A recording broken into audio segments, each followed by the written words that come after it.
태국의 한 한식당 몇 명의 여성이 모여 심각한 대화를 나누고 있습니다.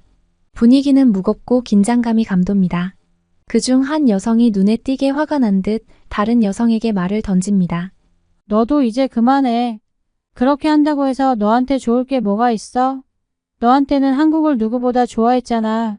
그런데 지금은 무슨 이유로 반한 감정을 퍼뜨리는 거야? 그녀의 말에는 실망과 분노가 섞여 있습니다.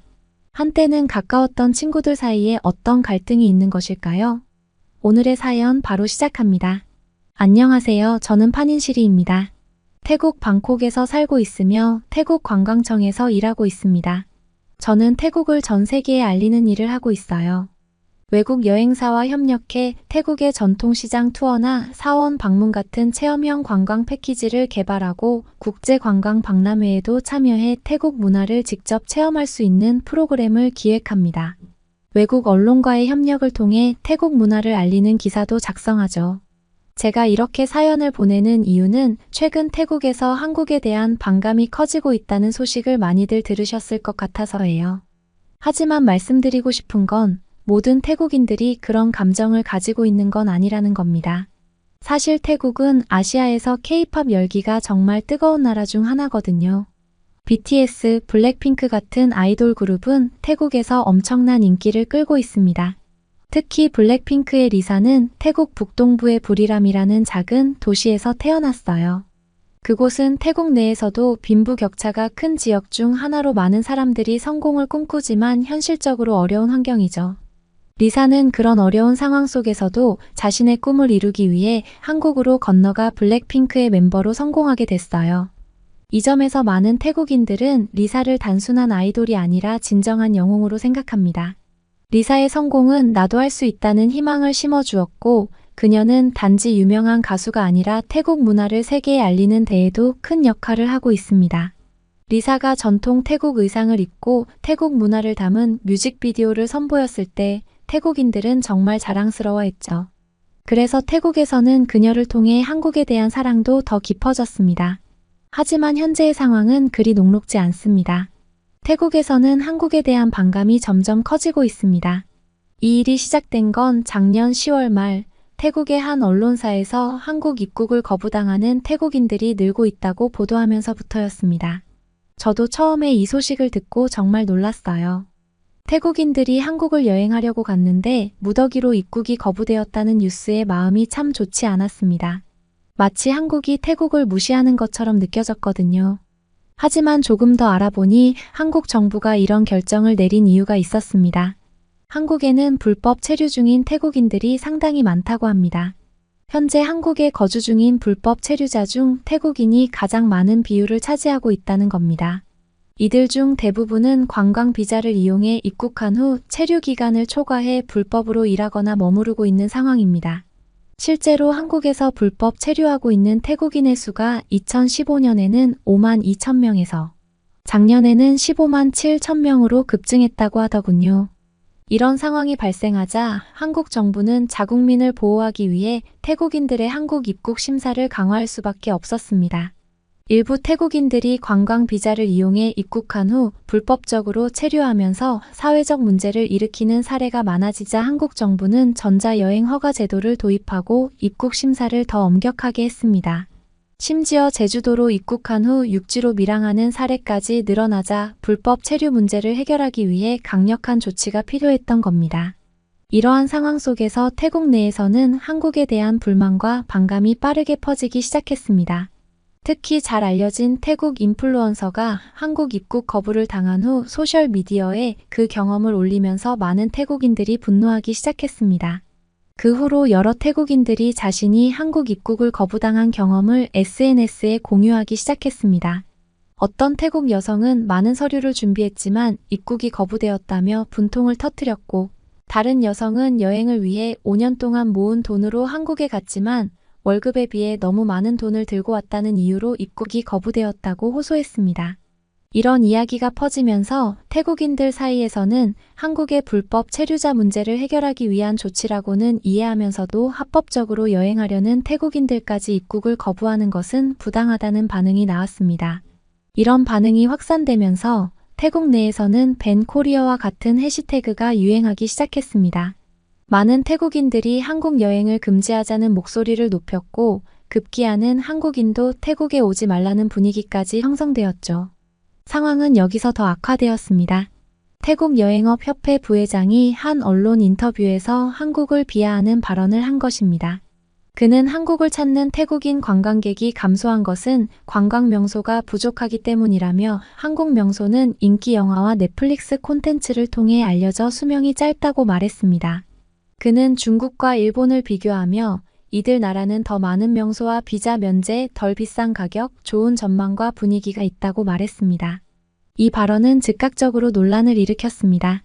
태국 내에서 한국을 비하하는 발언들이 쏟아져 나오자 태국 한국문화원과 한국관광공사 방콕 지사는 태국인의 한국 입국 거부 사례에 속상한 심정을 이해하지만 표현을 과장한 것으로 보인다며 반박했습니다.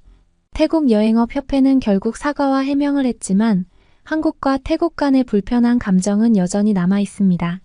이 사건 이후 태국 내에서는 한국에 대한 부정적인 감정이 더욱 퍼져나갔습니다.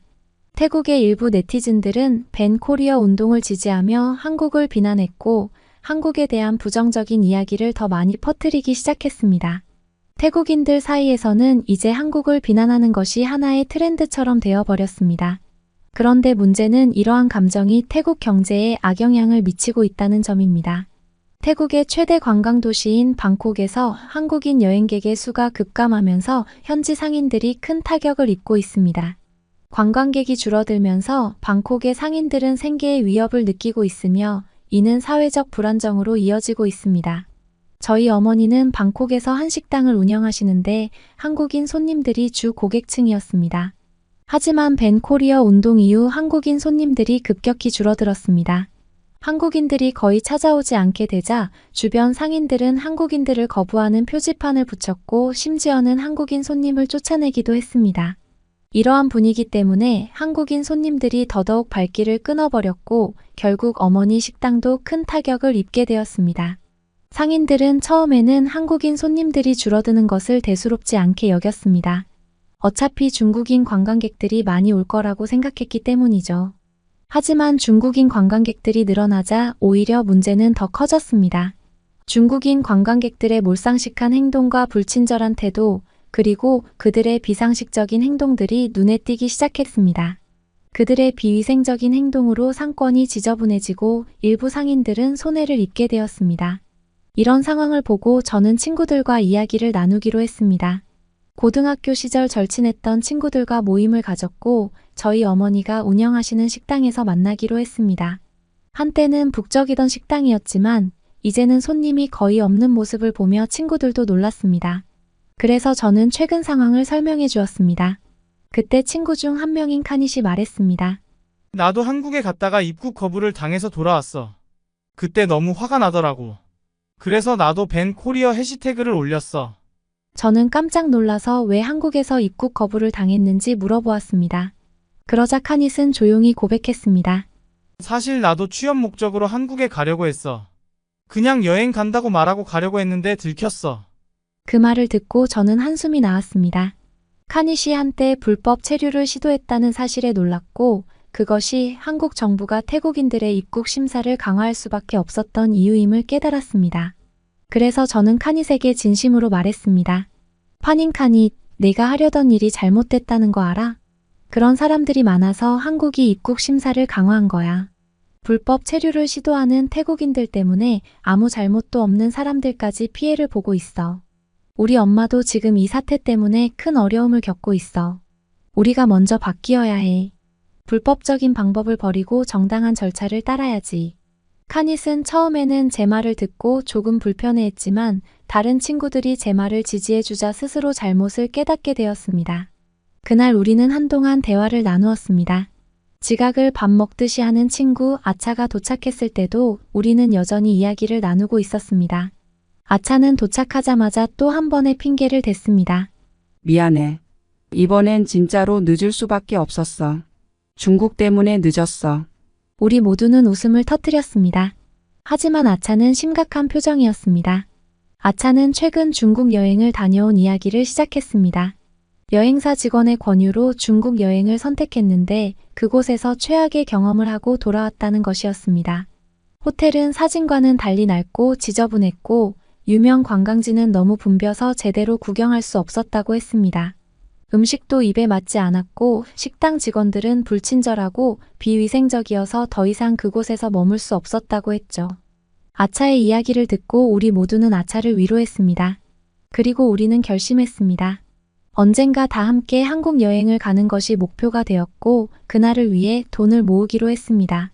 한국에서의 멋진 여행을 상상하며 우리는 웃음꽃을 피웠습니다. 한국과 태국 간의 관계는 복잡하고 민감한 문제입니다. 하지만 저는 우리가 서로를 이해하고 존중한다면 모든 갈등을 극복할 수 있을 거라 믿습니다. 태국인들이 한국에서 환영받고 좋은 대접을 받기 위해서는 우리 자신이 먼저 변화해야 합니다. 불법이 아닌 합법적인 방법으로 입국하고 한국의 법과 규칙을 존중하는 것이 중요합니다. 오늘의 사연이 여러분에게도 생각할 거리를 제공했기를 바랍니다.